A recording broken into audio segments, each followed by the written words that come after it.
தற்போது சி போட்டி எனப்படும் சியாப் போட்டி 1971ஆம் ஆண்டு கோலாலம்பூரில் நடைபெற்ற போது ஓட்டப்பந்தயம் மற்றும் பென்டாத்லோன் பிரிவில் வென்ற தங்கப்பதக்கம் மற்றும் 100 மீட்டர் தடை ஓட்டத்தில் வென்ற வெள்ளி பதக்கமும் காணாமல் போன 54 ஆண்டுகளுக்கு பின் மீண்டும் அசல் பதக்கங்களுக்கு பதிலாக மாற்று பதக்கங்கள் கிடைத்தது குறித்து மலேசிய முன்னாள் ஓட்டப்பந்தய வீராங்கனையான பி சாவித்திரி நெகிழ்ச்சியும் மகிழ்ச்சியும் அடைந்தார். அந்த வெற்றி பதக்கங்களை கண்காட்சியில் வைப்பதற்காக அதிகாரிகள் இரவலாக பெற்று சென்றனர்.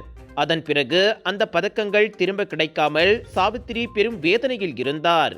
அவரது இந்த வேதனையை அண்மையில் தி ஸ்டார் தினசரி செய்தியாக வெளியிட்டதை தொடர்ந்து மலேசிய அமெச்சர் ஓட்டப்பந்தய சங்கத்தின் தலைமை செயலாளர் நூர் ஹயாத்தி கரீம் காணாமல் போன அந்த பதக்கங்கள் குறித்து சாவித்திரியை நேரடியாக சந்தித்து விளக்கம் பெற்றதோடு அச்சம்பவத்திற்காக வருத்தம் தெரிவித்த நூர் ஹயாத்தி காணாமல் போன பதக்கங்களுக்கு பதில் அதே மாதிரியான 2 பதக்கங்கள் வழங்கப்படும் என சாவித்திரியிடம் உறுதியளித்து இருந்தார்.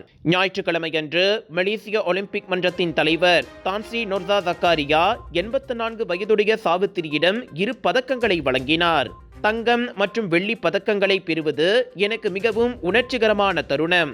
அவை நான் ஒருபோதும் பார்க்காத அசல் பதக்கங்களின் பிரதிகள்தான் என்று சாவித்திரி கூறினார்.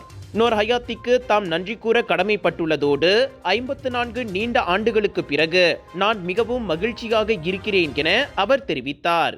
இந்த நிகழ்ச்சியில் மலேசிய அமெச்சர் ஓட்டப்பந்தய சங்கத்தின் தலைவர் கரீம் இப்ராஹிம், முன்னாள் தேசிய ஓட்டப்பந்த வீராங்கனை டத்தோ எம் ராஜமணி மற்றும் டேனி ஸ்ரீதரன் ஆகியோரும் கலந்து கொண்டனர்.